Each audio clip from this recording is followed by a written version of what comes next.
Evidence lecture series में मैं doctor Amitabh Singh एक बार फिर आपका हार्दिक स्वागत करता हूं। आज बात करेंगे बर्डन ऑफ प्रूफ की, जिसे सेक्शन 101 से सेक्शन 106 में एक्सप्लेन किया गया है, एस्टैब्लिश किया गया। जब भी कोई पार्टी न्यायालय के समक्ष किसी रेमेडी की डिमांड करते हुए जाती है, तब वहां सबसे पहला प्रश्न उठ खड़ा होता है, वो होता है ओनस प्रोबेंडाई का, कि आखिर बर्डन किसके ऊपर होगा प्रूफ करने का। अब बर्डन ऑफ प्रूफ के दो मीनिंग निकल के आती है। इसका दो संदर्भों में इस्तेमाल किया जाता है। नंबर 1 कि उस केस को एस्टैब्लिश करने की जिम्मेवारी किस पार्टी के ऊपर है, और नंबर 2 कि एविडेंस देने की जिम्मेवारी, एविडेंस देने का बर्डन कौन सी पार्टी बियर करेगा। अब इन दोनों संदर्भों को बड़ी खूबसूरती के साथ विवेचित किया गया है सेक्शन 101, जो कि केस को एस्टैब्लिश करने के बारे में बात करता है। वहीं दूसरी ओर सेक्शन 102 और 103 यह डिस्कस करता है कि एविडेंस देने की जिम्मेवारी किसके कंधों पर होगी। इसके साथ सेक्शन 105 ऐड हो जाएगा। 102, 103 और 105 को जब आप एक साथ मिला देंगे तो क्रिमिनल केस में भी चीजें क्लियर हो जाती हैं। यहां एक बात शुरुआत में ही स्पष्ट कर दूं कि सेक्शन 101 में जो केस को एस्टैब्लिश करने की जिम्मेवारी दी गई है, जो बर्डन की बात की गई है, वो कभी भी ट्रांसफर नहीं होती, वो हमेशा एक ही पार्टी के ऊपर रहती है। लेकिन बर्डन ऑफ एविडेंस, जिसे सेक्शन 102, 103 और 105 में डिस्कस किया गया है, यह जनरली शिफ्ट होती रहती है।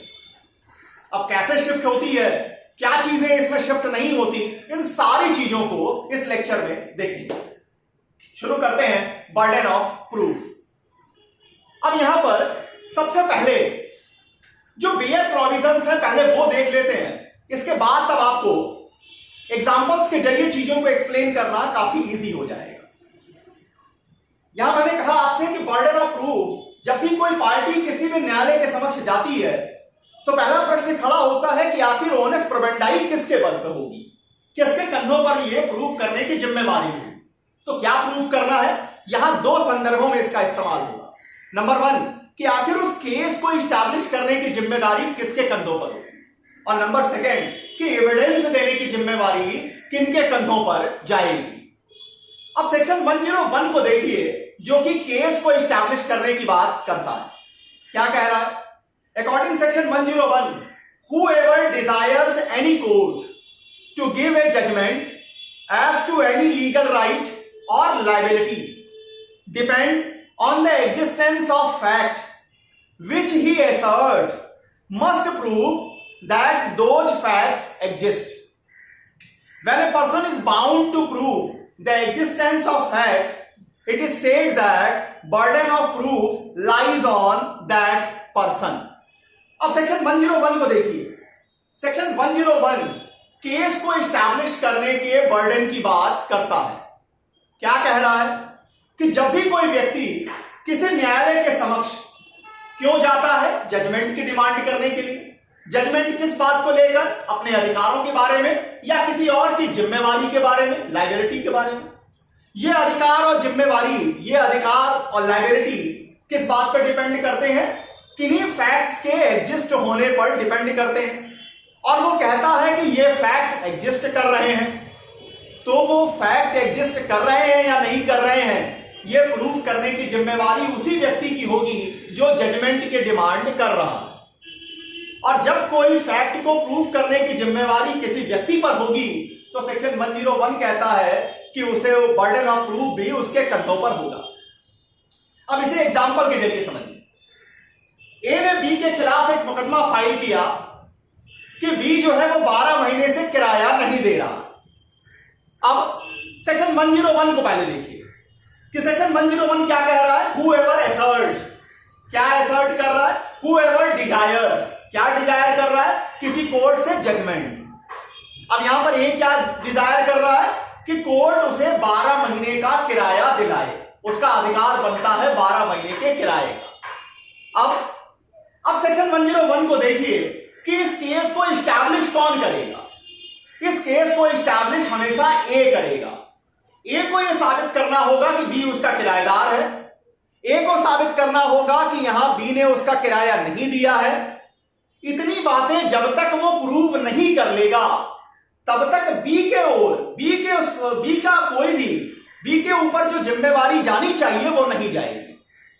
और अगर मान लीजिए कि ए ने केवल 3 महीने का ही किराया साबित कर पाया अपनी ओर से कि 3 ही महीने का किराया ड्यू है, तो उसको कितने महीने का किराए का अधिकार मिल पाएगा? केवल 3 महीने। तो यहां सेक्शन 101 कहता है कि जो कोई भी कोर्ट से डिमांड कर रहा है किसी जजमेंट के बारे में, और वो जजमेंट क्यों चाहता है? किसी अधिकार या कर्तव्य के बारे में, उसे साबित करना होगा कि वो फैक्ट एग्जिस्ट कर रहे हैं। अब इसे जरा क्रिमिनल केस में देखिए, इसी सेम फॉर्मूले को आप जरा क्रिमिनल केस में लगाइए कि ए ने बी के ऊपर चोरी का आरोप लगाया। अब यहां पर एफआईआर ए ने करवाई। अब चूंकि क्रिमिनल केसेस में मुकदमे जो है वो मेजॉरिटी वो लड़े जाते हैं स्टेट की ओर से। अब यहां पर अपने केस को इस्टैब्लिश करने की जिम्मेवारी कि बी ने चोरी की है, इस बात की जिम्मेवारी किसके ऊपर आ जाएगी? स्टेट के ऊपर आएगी कि वो बियॉन्ड रीजनेबल डाउट इस बात को साबित करें कि बी ने चोरी की है, चोरी हुई है और बी ने चोरी की है। इतनी चीजें जब वो साबित कर लेंगे तभी बी के जिम्मेवारी की बात आएगी। तो केस को इस्टैब्लिश करने की जिम्मेवारी सिविल केस में प्लांटिफ के ऊपर होती है। अब देखिए, इसको आप जब सेक्शन 103 को पढ़ लेंगे तो और ज्यादा ये चीज क्लियर हो जाएगी। लेकिन जनरल सेंस में अगर आप किसी भी सिविल मामले में आप एज ए प्लांटिफ खड़े हुए हैं, आप एज ए वादी खड़े हुए हैं, तो मुकदमे को इस्टैब्लिश करने की जिम्मेवारी आपकी होगी। अगर आप 60% इस्टैब्लिश करेंगे आपको रेमेडी 60% मिलेगी। अगर आप 90% इस्टैब्लिश करेंगे आपको रेमेडी में 90% मिलेगी। लेकिन जब हम क्रिमिनल केस में देखते हैं तो क्रिमिनल केस में ये जो परसेंटाइल है ये बियॉन्ड रीजनेबल डाउट हो जाती है। क्यों? क्योंकि किसी भी व्यक्ति के लिए लाइफ, लिबर्टी और प्रॉपर्टी अटमोस्ट कंसिडरेशन माने जाते हैं। इसलिए वहां किसी भी तरीके की इंजरी कॉज करने के पहले क्रिमिनल मामलों में एक सूत्र काम करता है कि जब तक आप बियॉन्ड रीजनेबल डाउट अपने केस को इस्टैब्लिश नहीं करते, जब तक जो सरकार है, जो प्रोसिक्यूशन है, वो बियॉन्ड रीजनेबल डाउट अपने केस को इस्टैब्लिश नहीं करती, तब तक एक्यूज के ऊपर कोई भी जिम्मेवारी नहीं डाली जाएगी, उसको किसी तरह की लायबिलिटी इंपोज नहीं की जाएगी। अब आते हैं सेक्शन 102 और 103 जो कि डिस्कस करता है बर्डन ऑफ एविडेंस के बारे में। ये दोनों चीजें इंटरचेंजिंग के रूप में समझी जाती हैं, लेकिन इंटरचेंजेबल हैं बिल्कुल नहीं। देखते हैं सेक्शन 102 और 3 क्या कहते हैं। सेक्शन 102 कहता है the burden of proof in a suit और proceeding lies on that person who would fail if no evidence at all were given on either side। देखिए, अब यहां बर्डन ऑफ प्रूफ की जो बात हो रही है वो एविडेंस देने के बारे में हो रही है कि एविडेंस देने की जिम्मेवारी उस कंधे पर होगी, उस पार्टी पर होगी जो हार जाएगा, जो फेल कर जाएगा अगर दोनों ओर में से किसी भी पार्टी के द्वारा कोई एविडेंस ना दिया जाए। अब इसको समझिए, ए ने बी के खिलाफ केस फाइल किया, किस लिए? कि 12 महीने का किराया बाकी है, 12 मंथ्स रेंट ड्यू है। अब यहां देखिए, अब ए अगर 12 महीने का किराया ड्यू है इस बारे में, अब एविडेंस देने की जिम्मेवारी किसके ऊपर होगी? जरा इसको समझिए। केस इन्होंने एस्टैब्लिश कर दिया, इन्होंने ये बता दिया कि हां बी उसके किराएदार हैं, और प्राइमरली ए ने ये साबित भी कर दिया, ए ने एविडेंस दे दिया कि 12 महीने से बी ने किराया नहीं दिया है। तो जनरली अगर हम स्टार्टिंग की बात करें तो वादी जो कि कोर्ट में जाता है उसे एविडेंस देने की भी जिम्मेवारी वहन करनी पड़ती है। लेकिन जब एक बार वो अपनी जिम्मेवारी वहन कर लेता है तब बर्डन ऑफ एविडेंस शिफ्ट कर जाता है दूसरी पार्टी के ऊपर। अब यहां पर 102 को पढ़िए। सेक्शन 102 कहता है कि बर्डन ऑफ एविडेंस उस आदमी के कंधे पर होगा, उस पार्टी के कंधे पर होगा जो फेल कर जाएगा अगर दोनों ओर में से किसी ओर से कोई एविडेंस न दिया जाए। अब ए ने क्या किया, ए ने बी की किराएदारी को प्रूफ कर दिया, बी का 12 महीने का किराया बाकी है ये भी प्रूफ कर दिया, ये एविडेंस उन्होंने दे दिए। अब इस स्टेज पर अगर दोनों पार्टीज में से कोई भी पार्टी कोई और एविडेंस ना दे तो कौन हार जाएगा, बी हार जाएगा। तो बर्डन ऑफ एविडेंस किसके कंधे पे चला गया, बी के कंधे पे चला गया। अब बी ने क्या कहा, बी ने कहा कि मैंने अपना किराया पेड कर दिया है और मैंने ये किराया मनी ऑर्डर के जरिए किया है और ये मनी ऑर्डर की रिसिप्ट मैं दिखा रहा हूं, उसने कोर्ट में एविडेंस दे दिया। अब इस स्टेज पे बात कीजिए, अगर इस स्टेज पर जब बी ने ये प्रूफ कर दिया कि उसने किराया दे दिया है, मनी ऑर्डर की कॉपी उसने दिखा दी कोर्ट में, अब अगर इस स्टेज पर दोनों पार्टीज में से कोई भी पार्टी एविडेंस ना दे तो कौन हार जाएगा, अब ये हार जाएगा। तो बर्डन ऑफ एविडेंस किसकी ओर चला आया, बर्डन ऑफ एविडेंस फिर चला आया ए की ओर। तो बर्डन ऑफ प्रूफ का पहला जो सेंस है कि burden to establish the case, it never shift, it always lies on such a party who ask any remedy from the court. ये हमेशा उस पार्टी के ऊपर होगा जो कोर्ट से रेमेडी की डिमांड कर रहे हैं। अपने केस को एस्टैब्लिश करने की जिम्मेवारी हमेशा उस पक्षकार पे होगी जो कोर्ट से रेमेडी की डिमांड कर रहे हैं। लेकिन burden of evidence which has been discussed in section 102 and 103 have a characteristic of the shifting nature. और ये क्या होगा, ये हर समय एक पार्टी से दूसरे पार्टी पर शिफ्ट करता रहेगा। कैसे इसको पकड़ेंगे, हमेशा याद रखिएगा, जो पार्टी हारेगी बर्डन ऑफ एविडेंस उसी के कंधे पे जाएगा, बर्डन ऑफ एविडेंस उसी के कंधों पर रहेगा। वो पार्टी के ऊपर जो हार जाएगी अगर दोनों ओर में से किसी ओर से कोई एविडेंस ना दिया जाए। अब जरा क्रिमिनल केस में देख लीजिए इसी एग्जांपल को कि क्रिमिनल केस में क्या है। क्रिमिनल केस में किस तरह से आप 101 और 102 को लगाते हैं। अब क्रिमिनल केस में मान लेते हैं कि ए ने एफआईआर लॉन्च कराई बी के खिलाफ कि बी ने थेफ्ट किया है। अब प्रोसिक्यूशन क्या करेगा, प्रोसिक्यूशन को केस को एस्टैब्लिश करना होगा और प्रोसिक्यूशन को बियॉन्ड रीजनेबल डाउट केस को एस्टैब्लिश करना होगा कि एक यहां चोरी हुई है और यह चोरी बी ने कमिट की है। अब प्रोसिक्यूशन अपने जो जिम्मेवारी है उसको वहन कर लेता है। अब बर्डन, अब आ जाइए, स्टार्टिंग में बर्डन ऑफ एविडेंस किसके कंधे पे आया, ए के ऊपर आया या प्रोसिक्यूशन के ऊपर आया। अब जब इन्होंने अपनी ओर से बियॉन्ड रीजनेबल डाउट चीजों को एस्टैब्लिश कर दिया, सिविल मामलों में बियॉन्ड रीजनेबल डाउट की जरूरत नहीं होती, लेकिन क्रिमिनल केसेस में बियॉन्ड रीजनेबल डाउट की जिम्मेवारी होगी प्रोसिक्यूशन के साइड। अब जब प्रोसिक्यूशन ने ये बातें एस्टैब्लिश कर दी तो बर्डन ऑफ एविडेंस चला जाएगा बी के ऊपर।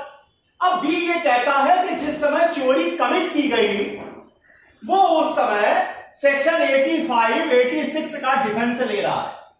85 में क्या है, आईपीसी के सेक्शन आईपीसी 85 में लिखा हुआ है कि जब आपको आपकी इच्छा के खिलाफ अगर आप अनटॉक्सिकेटेड हो गए, इंटॉक्सिकेटेड हो गए हैं और उस इंटॉक्सिकेशन के कंडीशन में आपने अगर कोई भी ऐसा ऑफेंस किया है जिसके लिए या तो नॉलेज चाहिए या इंटेंशन चाहिए, दोनों मामलों में वो डिफेंस मिलेगा। सेक्शन 86 सेल्फ इंड्यूस्ड इंटॉक्सिकेशन की बात करता है, लेकिन ये उन्हीं मामलों में डिफेंस देता है जिनके लिए, ऐसे ऑफेंस के लिए जहां इंटेंशन चाहिए, और थेफ्ट के केस में इंटेंशन की जरूरत पड़ती है। तो यहां इन्होंने 85 या 86 का डिफेंस लेना चाहा, उसके एविडेंस दिखाए। अब जब ये एविडेंस ये दिखा देंगे तो बर्डन ऑफ एविडेंस फिर किधर मूव कर जाएगा, बर्डन ऑफ एविडेंस फिर प्रोसिक्यूशन की ओर मूव कर जाएगा। तो बर्डन ऑफ एविडेंस हमेशा शिफ्ट करता रहेगा, लेकिन burden to establish the case ये शिफ्ट बिल्कुल नहीं करेगा। लेकिन जब आप सेक्शन 101 और 102 के बेयर लैंग्वेज को पढ़ते हैं तो थोड़ा कंफ्यूजन बना रह जाता है। इस बात को सर जेम्स स्टीफन ने सेक्शन 103 में बिल्कुल क्लियर कर दिया। सेक्शन 103 कहता है burden of proof as to any particular fact lies on that person who wishes the court to believe in its existence unless it is provided by law that the proof of such fact shall lie on any particular person.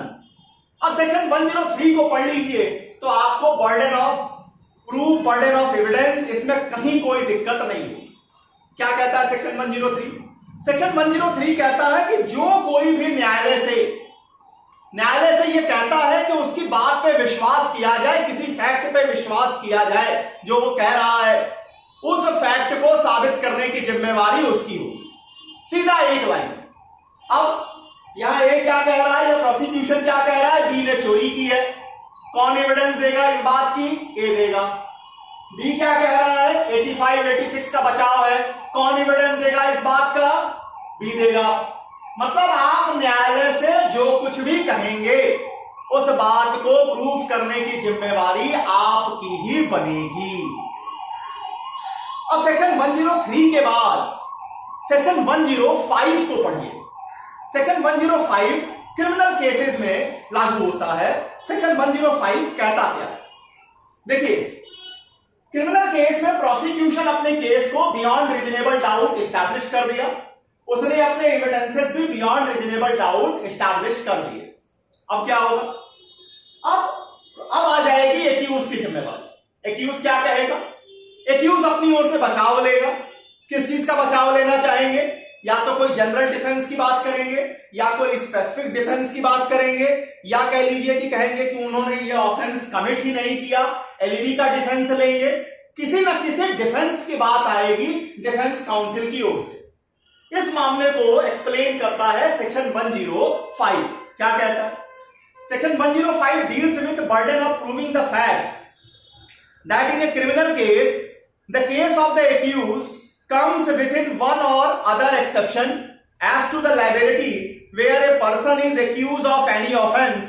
The burden of proving the existence of circumstances bringing the case within any general exception in IPC or within any special exception or within the ambit of proviso under the Act IPC or any other law lies upon the accused, and the court shall presume the absence of such circumstances.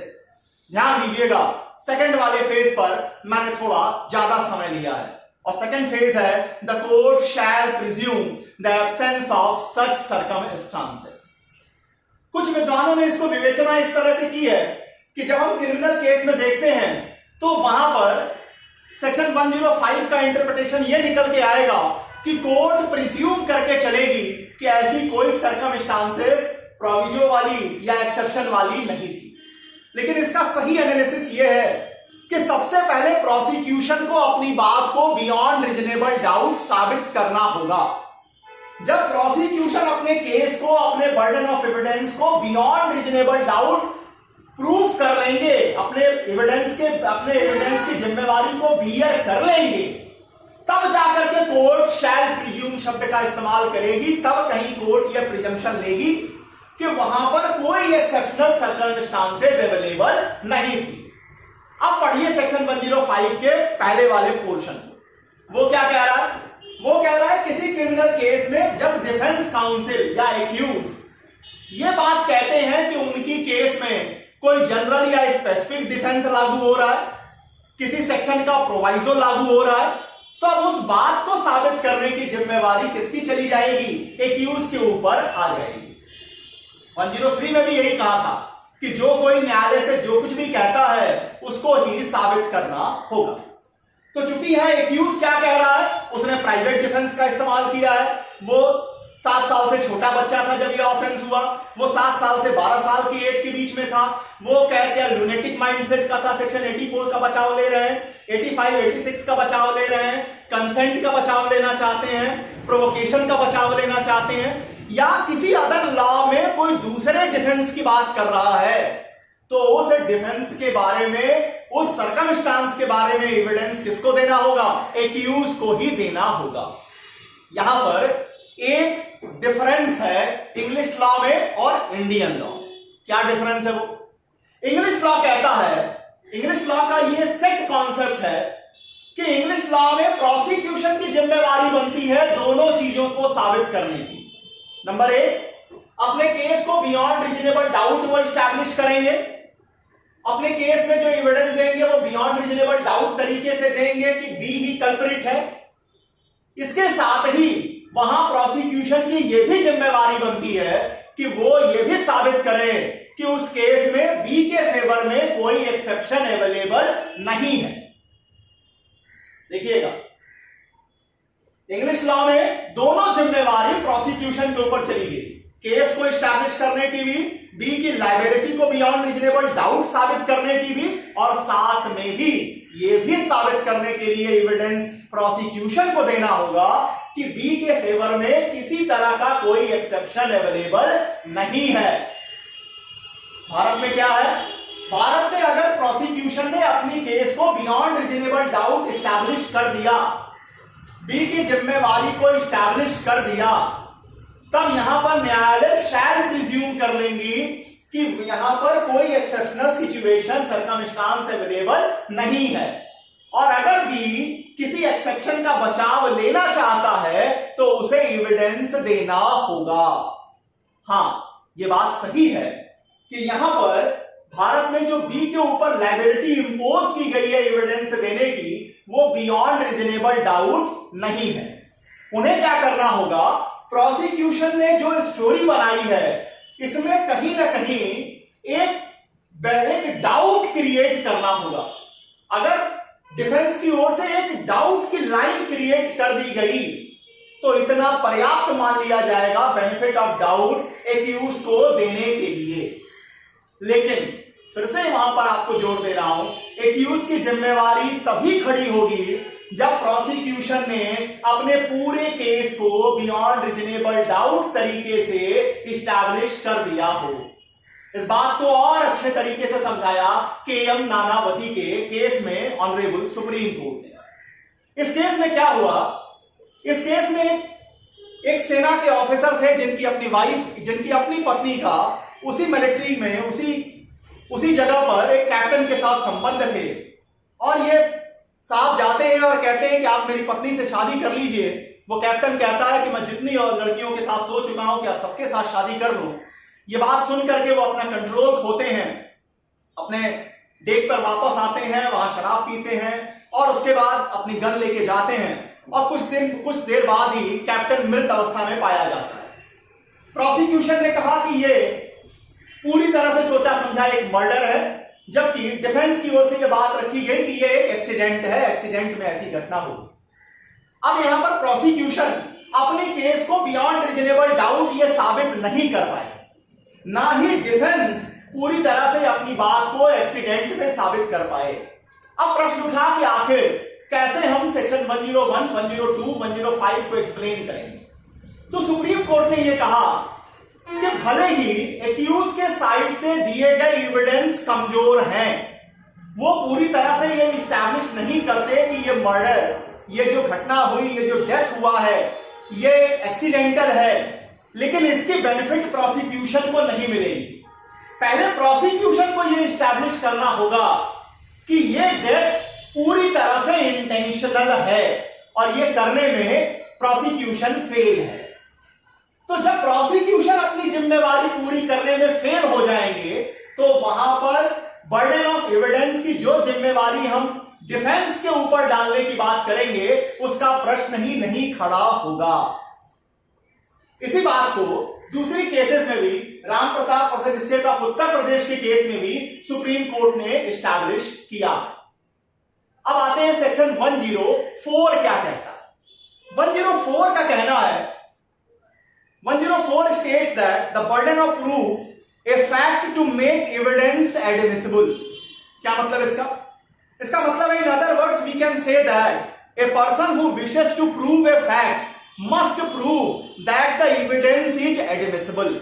अगर आप किसी fact के बारे में evidence देना जा रहे हैं, देना चाहते हैं, तो उसकी एडमिसिबिलिटी भी आप ही को साबित करनी होगी। क्या मतलब, ए जो है, ए बी के डाइंग डिक्लेरेशन को प्रूफ करना चाहता है, उसका इस्तेमाल करना चाहता है। अब ए को ही साबित करना पड़ेगा कि बी एक्सपायर हो चुका है, बी की डेथ हो चुकी है, और उसने डेथ के पहले अपने डेथ के कारण के बारे में कोई ना कोई स्टेटमेंट दिया है। इस बात को साबित कौन करेगा? इस बात को साबित करने की जिम्मेवारी ए की ही होगी। ऐसा सेक्शन 104 में लिखा। तो 104 किस ओर इशारा कर रहा है? 104 का इशारा है कि जो एविडेंस देगा उसकी एडमिसिबिलिटी के बारे में भी उसी पार्टी को अपनी बात रखनी पड़ेगी, उसकी एडमिसिबिलिटी भी उसी पार्टी को साबित करनी होगी। अब आते हैं सेक्शन 106 के ऊपर, जो स्पेशल नॉलेज की बात करता है। इसमें काफी इंटरेस्टिंग केसेस आती हैं। कहता क्या है section 106? Section 106 deals with the burden of proving a fact with in special knowledge of a particular person. जब किसी एक आदमी के स्पेशल नॉलेज में कोई बात होगी, स्पेशली केवल एक ही व्यक्ति या व्यक्तियों के पास किसी चीज की जानकारी होगी, तब उसे साबित कौन करेगा? जिस व्यक्ति के पास वो जानकारी है उसी के ऊपर बर्डन होगा उस बात को, उस फैक्ट के बारे में एविडेंस को देने का। क्या कहता है? When any fact is specially within the knowledge of any person, the burden of proving such fact lies upon him. For example, अब इसको एक एग्जांपल के जरिए समझिए। मान लेते हैं कि ए को सरकारी काम से सिलचर से गुवाहाटी जाना है। अब सिलचर से गुवाहाटी जाने के लिए ए को उसके ऑफिस ने एथराइज किया कि आप कोई भी मोड ऑफ कन्वीनियंस इस्तेमाल कर सकते हैं। आप अपनी गाड़ी से भी जा सकते हैं, आप फ्लाइट से भी जा सकते हैं, आप ट्रेन के जरिए भी जा सकते हैं। अब ए ने क्या किया? यात्रा पूरी करने के बाद, काम पूरी करने के बाद ए ने यह चीज कही कि उसे एसी फर्स्ट क्लास का भाड़ा मिलना चाहिए, किराया रीइंबर्स होना चाहिए, क्योंकि वो एसी फर्स्ट क्लास से गया। अब यहां वो एसी फर्स्ट क्लास से गया या सेकंड क्लास से गया या स्लीपर से गया, इस बात की जानकारी किस व्यक्ति को है? क्या इसकी जिम्मेवारी, क्या इसकी जानकारी किसी और को है? जी नहीं, इसकी जानकारी स्पेशली ए को ही है कि वो किस तरीके से, उसका मोड ऑफ जर्नी क्या थी। तो अब इस बात को साबित करने की जिम्मेवारी किसके ऊपर आ जाएगी? उसी पर्सन की होगी जो यात्रा कर रहा था। अब मान लीजिए आप ट्रेन में टिकट लेकर चलते हैं, ट्रेन में आप यात्रा करते हैं और टिकट कलेक्टर आपसे टिकट की डिमांड करता है। आप कहते हैं नहीं साहब, पहले आप केस इस्टेब्लिश करो कि हम बिना टिकट चढ़े हैं। तो ऐसा मत कहिएगा। सेक्शन 106 कह रहा है कि आपके पास आपने टिकट लिया है या नहीं लिया है, ये स्पेशली किसकी जानकारी में है? ये फैक्ट आपके स्पेशल नॉलेज में है, इसलिए टिकट दिखाने की जिम्मेवारी आपकी ही बनती है। तो सेक्शन 106 क्या कह रहा है कि कोई भी फैक्ट जो किसी पर्सन के स्पेशल नॉलेज में है, उस फैक्ट को प्रूव करने के लिए वो व्यक्ति ही लायबल होगा। इसमें एक केस आती है Shambhunath Mehra versus state of Ajmer की। Shambhunath Mehra versus state of Ajmer में, इस केस में गवर्नमेंट एम्प्लॉय के ऊपर प्रिवेंशन ऑफ करप्शन एक्ट के सेक्शन 5(2) में और सेक्शन 420 आईपीसी का मुकदमा बनाया गया। क्यों? इन्होंने किया क्या था? इन्होंने ट्रेन के सेकंड क्लास का टिकट रीइंबर्स करने के लिए अप्लाई किया था अपने डिपार्टमेंट में, और उसमें हुआ क्या? उसमें सरकार की ओर से यह तर्क रखा गया, यह बात रखी गई कि ये भाई साहब जिस ट्रेन की बात कर रहे हैं कि उसके सेकंड क्लास में ये सफर किए थे, उस दिन उस ट्रेन में सेकंड क्लास का कोई टिकट बिका ही नहीं था। अब कोर्ट ने कहा कि शंभुनाथ जी, आप किस ट्रेन से गए थे या नहीं गए थे, ये आपकी जानकारी में है। ट्रेन से गए थे या पैदल गए थे, इस बात की भी जानकारी आप ही को है। कौन सी ट्रेन से गए थे? जिस ट्रेन का आप क्लेम कर रहे हैं इसी ट्रेन से गए थे या किसी और ट्रेन से गए थे? ये सारी बातों की जिम्मेवारी, इन सारी बातों की जानकारी सिर्फ आप ही को है, इसलिए ये बर्डन आप ही के कंधे पर होगा कि आप साबित कीजिए। अगर आप कह रहे हैं कि वो टिकट खो गया है, तो भी आप ही को साबित करना पड़ेगा कि वो टिकट आपने कहां से खरीदा था, किस कंपार्टमेंट का खरीदा था। इस बारे में बर्डन जो होगा वो आप ही के कंधों पर रहेगा। अगर आप बियर नहीं करेंगे तो आप ही लायबल होंगे। तो सेक्शन 101 से सेक्शन 106 में बर्डन ऑफ प्रूफ को डिस्कस किया गया। बर्डन ऑफ प्रूफ में फिर से समराइज तरीके से अगर आपके सामने रख दूं, तो बर्डन ऑफ प्रूफ में केस को एस्टैब्लिश करने की जिम्मेवारी अगर सिविल मामलों में देखेंगे तो सामान्यतः पूरी तरीके से अपने केस को एस्टैब्लिश करने की जिम्मेवारी प्लांटिफ की होगी, वादी की होगी। क्रिमिनल केसेस में बियॉन्ड रीजनेबल डाउट अपने केस को एस्टैब्लिश करने की जिम्मेवारी प्रोसिक्यूशन की बनती है। अब सिविल मामलों में जब वादी ने अपने केस को एस्टैब्लिश कर दिया, मतलब उसने अपनी ओर से एविडेंस को एस्टैब्लिश कर दिया, तब बर्डन ऑफ एविडेंस शिफ्ट कर जाएगा डिफेंडेंट की ओर। अब अगर डिफेंडेंट ने अपनी जिम्मेवारी निभा ली तो यह बर्डन ऑफ एविडेंस शिफ्ट कर जाएगा फिर से प्लांटिफ की ओर, और यह बार बार शिफ्टिंग चलती रहेगी और फाइनल जाकर देखेंगे सारे एविडेंसेस के एनालिसिस के बाद कि आखिर प्लांटिफ के फेवर में कितने % चीजें प्रूव हो पाई हैं। अगर वो 60% चीजें प्रूव करेंगे तो उन्हें 60% रेमेडी मिलेगी। अब प्रोसिक्यूशन में आ जाइए, क्रिमिनल केस में आ जाइए। जब प्रोसिक्यूशन ने बियॉन्ड रीजनेबल डाउट अपनी चीजों को एस्टैब्लिश कर लिया, तब कहीं जाकर जिम्मेवारी स्टार्ट होगी डिफेंस के काउंसिल की, एक्यूज की। अब वहां पर काम करेगा, बर्डन ऑफ एविडेंस चला जाएगा किसके ऊपर? एक्यूज के ऊपर। अब सेक्शन 105 कहता है कि अगर जब प्रोसिक्यूशन बियॉन्ड रीजनेबल डाउट चीजों को एस्टैब्लिश कर लेगा, तब कोर्ट शैल प्रिज्यूम करेगी कि वहां इस तरह की कोई एक्सेप्शनल सर्कमस्टांस अवेलेबल नहीं है। और अगर डिफेंस ये कहना चाहता है, एक्यूज ये कहना चाहता है कि उसके फेवर में कोई प्रोविजो है, उसके फेवर में कोई जनरल या पर्टिकुलर एक्सेप्शन काम कर रहा है, तो एविडेंस उसी को देना होगा। लेकिन एक्यूज के साइड से जो एविडेंस देने की जिम्मेवारी है वो बियॉन्ड रीजनेबल डाउट नहीं है, उसे प्रीपॉन्डरेंस को क्रिएट करना पड़ेगा। अगर वो प्रोसिक्यूशन की खींची हुई स्टोरी में बेनिफिट प्रत्येक लाइन खींच देता है डाउट की, तो उतना काफी होगा उसे बेनिफिट ऑफ डाउट देने के लिए। सेक्शन 104 को जब आप देखेंगे तो सेक्शन 104 रिलेवेंसी की बात करेगा। जो भी रिलेवेंट चीज जो आप एविडेंस देना चाहते हैं उसकी एडमिसिबिलिटी को भी उसी पार्टी को प्रूफ करना पड़ेगा। और सेक्शन 106 स्पेशल थिंग्स के बारे में बात करता है, एक फैक्ट जो किसी पर्सन के स्पेशल नॉलेज में है। तो अगर आपकी विशेष जानकारी में कोई चीज है तो उस बात को प्रूफ करने के लिए आप ही लायबल माने जाएंगे। इतनी बातें बर्डन ऑफ प्रूफ को लेकर मैंने आपके सामने रखी। उम्मीद करता हूं burden to establish the case and burden to provide the evidence, इसको समझाने में मेरा प्रयास सफल रहा। एविडेंस लेक्चर सीरीज में अगला लेक्चर आपके सामने जो लेकर आऊंगा वो होगा प्रिजम्पशन के बारे में, जिंदगी की प्रिजम्पशन और मौत की प्रिजम्पशन। सेक्शन 107 और 108 में जिसे एक्सप्लेन किया गया है। 107, 108 में अपनी बात लेकर आपके सामने आऊं। तब तक के लिए बहुत बहुत धन्यवाद। नमस्कार।